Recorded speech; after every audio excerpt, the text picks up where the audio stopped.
Jesus talked about money more than he talked about heaven and hell combined. More than prayer, more than faith. 11 out of his 39 parables were about money and possessions. So if you have ever thought the Bible does not have much to say about your finances, you have not been reading the right parts. Here is what Jesus actually said. Point 1. You cannot serve both God and money. Matthew chapter 6 verse 24. No one can serve two masters. You cannot serve both God and money. Jesus did not say it is hard to serve both. He said it is impossible. Money is not neutral. It has the potential to become a master.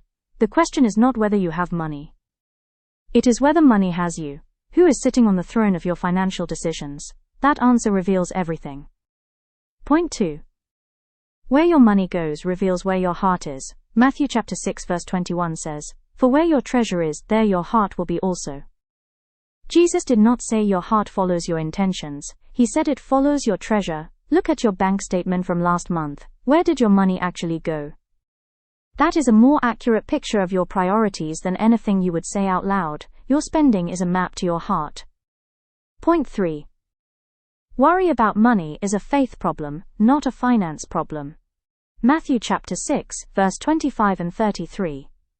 Do not worry about your life, what you will eat or drink. Seek first his kingdom and his righteousness, and all these things will be given to you.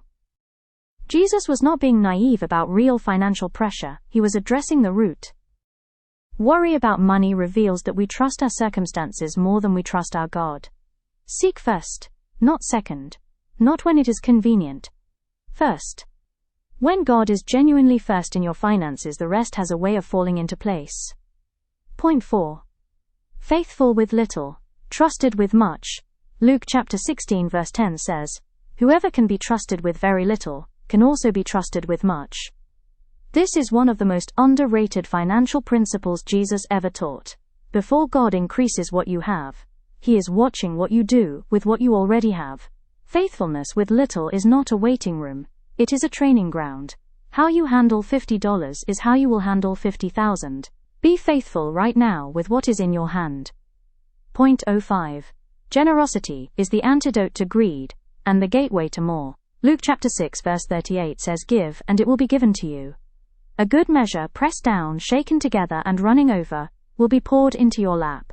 Jesus did not just encourage generosity, he promised a return on it. Not because giving is a transaction, but because the generous heart is the kind of heart God can trust with abundance. Tight fists cannot receive what open hands can. Give, tithe, sow, and get ready for the measure that comes back. Which of these 5 points challenged you the most today?